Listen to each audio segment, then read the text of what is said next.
Oh, are you? Oh, yeah. Oh, are you? Oh, yeah. Ambave, nembaya iku kwa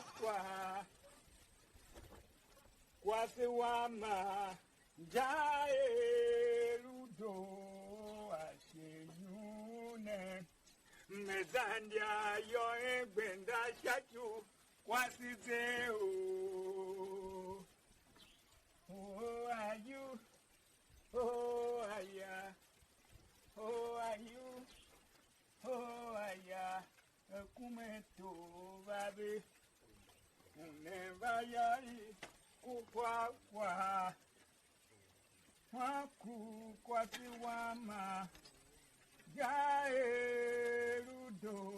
asiyune, bezandia yo egbenda chatu kwa sizeo, wesong kwa senyumbe.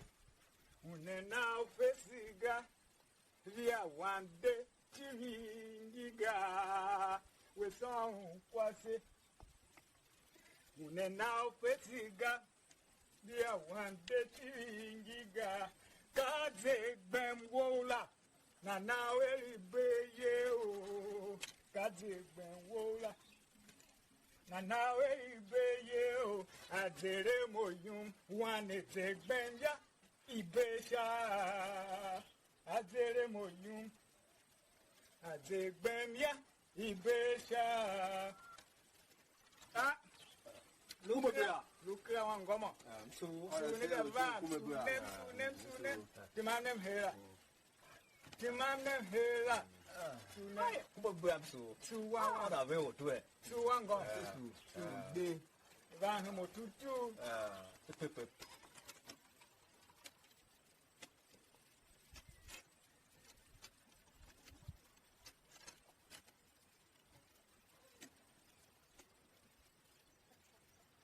wewe kuimese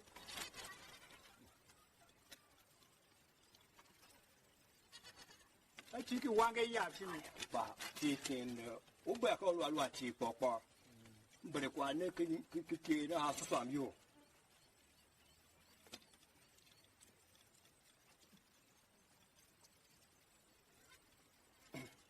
o ba mo paka isu ma yu se sia lu ndu tom to le u te lu gana sin da ku na ha pa ngu kala u ma za ma no wasa se ta van wasa wa ma kene gbe ka pelu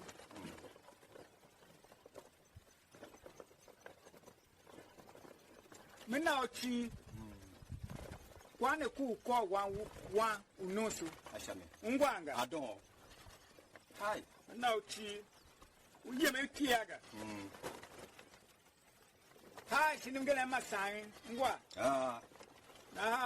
how now ne ma masa gbine shi masa kuma ngele masai wese na ashame hai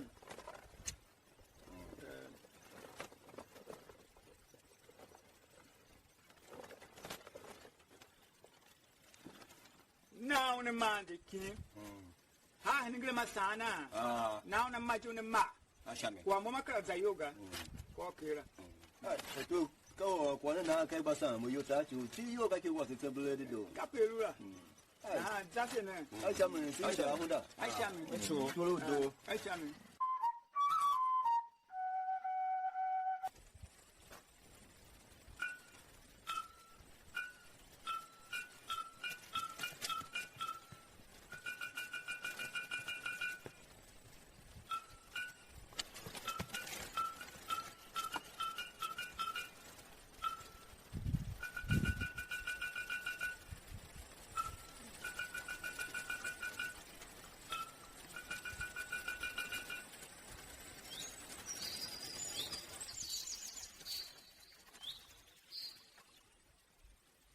ko da yo ti kim ja he la ma ka so ru bu so mo no ya la dem ka he me ya mo bo den ta ma si nyo ha ya ga ti ku me kin go to ma ka ya na ji kara to pa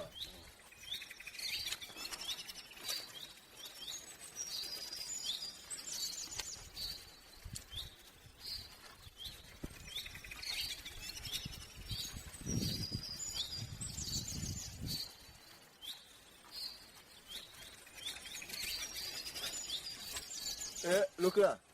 No, he don't do a flame now that Tara come again. The members are to hope. Down to the younger one down 1 million to Ura Sa Congo. G Mado, Shark Big in the heart. Now, look at Nugget. Do talk one now when he gave what Yakwami. That look was a guy, Luno so. Look at well, Zaha to her, Zaha to her do a mom, yam, dog in him machine.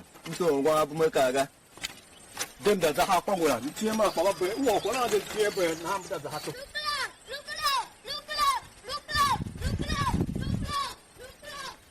Can you cry? Nana!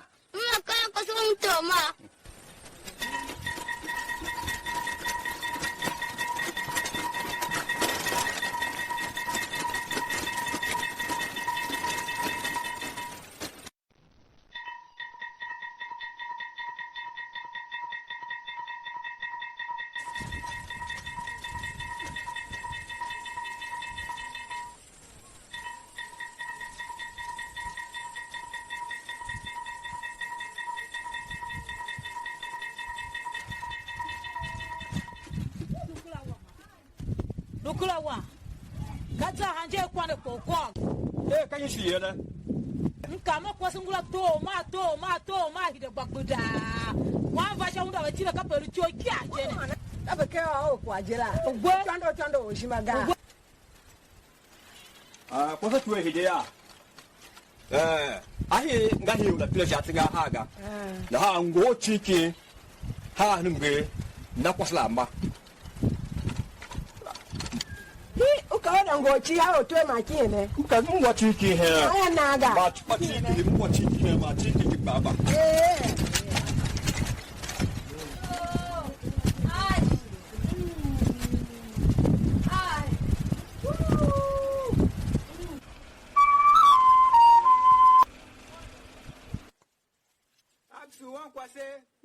Wako kumebuya. Tumamhela. Ba motutu. Mbana wotutu. Ukave wa kwasende gachi. Mana sunse tiyamje. Bade mela mewe nata. Adoga ke heme mbada kavon. Wepo pa ya kumebuya. Kana la otu kuma hetalo makia. Hamimi ya onguga ngoya onguga. Suda ba. Bosu. Ai. Kai mfe kwa umebe mama le wo betingi uhe motutu ga ilane mshima mbepine dana ha ngoya. Moko agba mba na we malumu ya mu wasen. Na mimi aka ikonde kula na pande. Tanzan higien kwa mgo kawo kwa senega. Go yam na wongu wana. Kamo kenge. Uyasi zana kambe hinja ndetero ukona kambo na wela mwana zabane ga. Oh ka zabawane. Oh. Apa o mache ka vese chawo. Umaka luho ya kachijira. Ka mimi ndo ya ka mimi. Azaba praktika kwa faga. Adimo kula fanga. Tu ndo ya.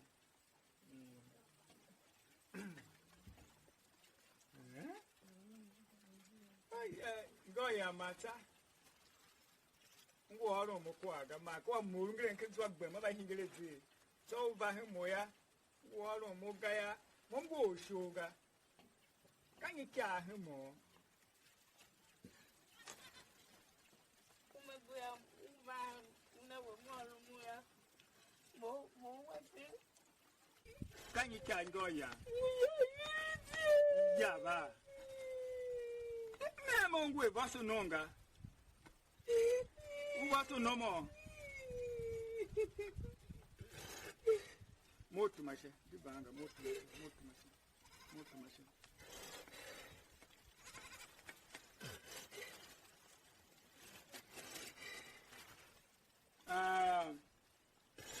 Joya. Ngu waye. Pamoro kwane.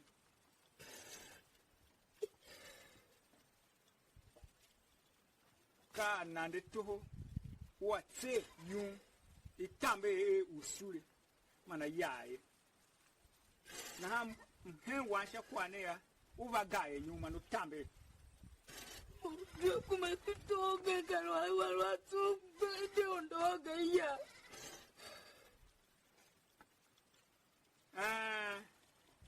toho tun pa kai ya sha tu ka toho sha tun ko ka mimi ba kai ndiare nanga hai nenge ngoya kai ndiare nanga hai nenge nto uto nga ha sha kwane ne uba ndia petsewe gaga wa ha kongo ukula solonji ma utumango yimu solonji ko kunyaba elo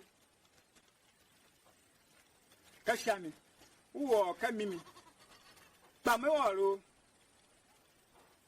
ka kwase we ne wa ijike ho tu ahanga na abaya chayo una wa ijike ho na titan tu ahanga wo ka abaya cha o ma jo polo hia kashami Gani. Kapu ni. atoyo na ma dene to kwa na gbunda yin so wa kinga ega Ka ce ke irukan ha daga. Lokala tile.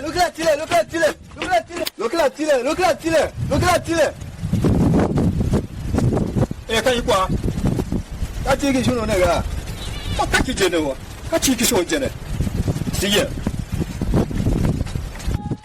wasa tuwe ukula wa ma wala pa kwa le gado Hey, wala tende. Kwa wala wa ga shapa bena na ha mo akai o ci ki nenge ha ki ni mge no na ma Ah, tile. O to she kai ha ilu himgala masa. Kwa we ha ingere masanga. Ah, ha himgala masa. Kama de.